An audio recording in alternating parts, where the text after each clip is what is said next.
When I turned 19, I was old enough to go on a Mormon mission. And to do that, there was a few things I needed to do. I needed to ask my bishop, talk with him about it, get an interview, get the higher priesthood, become an elder in the Melchizedek Priesthood, and I needed to go through the temple endowment ceremony. And so I went to work on doing these things, went to talk to my bishop. The church's policy at the time was that young men could not go on missions unless they had gone at least 3 months without looking at pornography or masturbating. And since I regularly did both of these things, my bishop thought I was not ready to go on a mission, and following protocol, he said, "You gotta wait 3 months. And I want you to come meet with me every week and we'll talk about how you're doing." So I was meeting with him, and I would go, I don't know, a couple weeks, and then I would slip up and I'd be like, "I did it again." And he'd be like, "Okay, we got to reset the 3 months," and it kept getting pushed back further and further. Most of my friends were older than me, and they had already gone on their missions. Before they left, I was going to mission prep with them at the church's institute building at UVSC.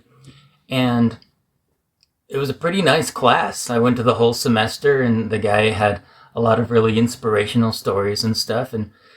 But I had done it, and then I was talking with my bishop, and he said, "I think you should go to a mission prep class." And he's like, "There's one at the institute." And I was like, "Oh, I already took that class." And he's like, "I want you to take it again." And I was like, "Okay." Didn't think it made much sense, but I was just willing to do what had to be done. So I went and took another semester of it, but hearing the stories again the exact same way just felt really fakey, and I wasn't really into it. My bishop gave me a notebook. He said, "I want you to write down all the new things you're learning about mission prep in this notebook." And I actually still kind of have it. I have some of the papers anyways. I was working at a call center, and I started like drawing comics in it because that was fun. Another funny story about the comic book when we get to my missionary training. But yeah, I was going to this mission prep class, and do I not have it? Seriously? I was bored in class, and I just drew the guy that was talking up at the pulpit, and then I drew a bunch of people like in the pews with their hands up, and it said, "Yes, great leader." I was already getting a little jaded, I guess. And I was praying really hard that God would forgive me of my sins, and talking with the bishop every week. I don't remember exactly when this happened. Maybe while I was talking with the bishop, it may have been before, like a year before, I'm not quite sure. But I remember praying really hard, feeling bad about being a sinner, and I had this feeling come to me one of the few times where it felt like something came from outside of me, like an answer to a prayer, and it was just the thought was implanted in my head, "It's okay, it keeps you humble." So I told the bishop that, and I mean, it was the answer to my prayer, but he's like, "I guess it does keep you humble. I can't argue that." But he didn't really like the "it's okay" part. We got into some really fun conversations about how God has all power and he knows the future, so he knows what sins we're going to make, and it's kind of part of the plan. That's what I was thinking. And he's like, "Well, yeah, we have free agency, but God knows the future." And I think he kind of gave up because that's a theological question that no one has really solved yet. Free will and destiny. I told him that I felt like things that I had repented for were there for a reason, and that if I hadn't gone through that, then I wouldn't be where I am now, and I would have less knowledge and wisdom. And he's like, yeah, funny how God can turn a bad thing into a good thing as long as you repent. Well, the date kept getting postponed, and my mom was concerned. So she had my dad take me aside, and he said, what's going on? Why does he keep making you wait? And I was like, oh, it's my deal because I keep looking at porn.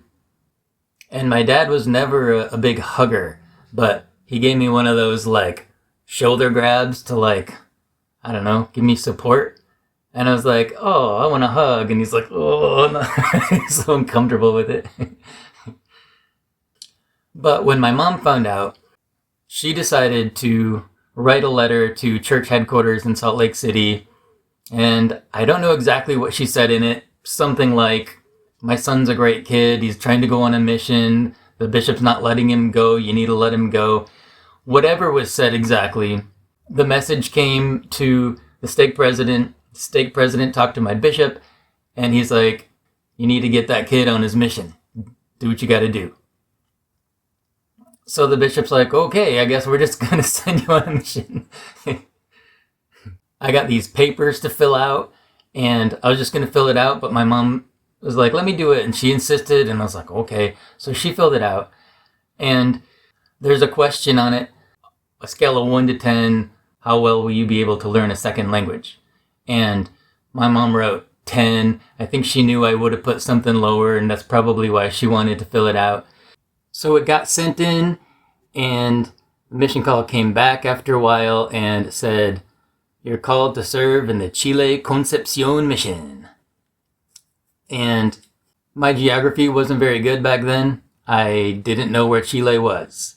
I knew it was a country, and I used to joke about like Greece and Chile and Turkey all being like food countries or something. My brother that served a mission in Peru was super excited because he was gonna finally have another brother that spoke Spanish, and he started teaching me some Spanish, got me a Spanish Bible and Book of Mormon, and one of the phrases he taught me was, La iglesia es verdadera. And I was like, La iglesia es verdadero. And he's like, verdadero. And I was like, what? Did I say it wrong? And he's like, it's an accent. I was like, oh man, people are going to make fun of me. He's like, no, they're not going to make fun of you. People are so humble in South America. They're just going to think it's awesome that you're trying to learn their language. And I was like, okay, that's cool. Well, the first day I got there, people were laughing at me because I couldn't speak Spanish. So as I said, I needed to get the higher priesthood, so a guy from the stake and my dad and stuff like put their hands on my head and gave me the Melchizedek Priesthood and ordained me to the office of an elder in that priesthood. So I still needed to go through the temple, and we'll talk about that next.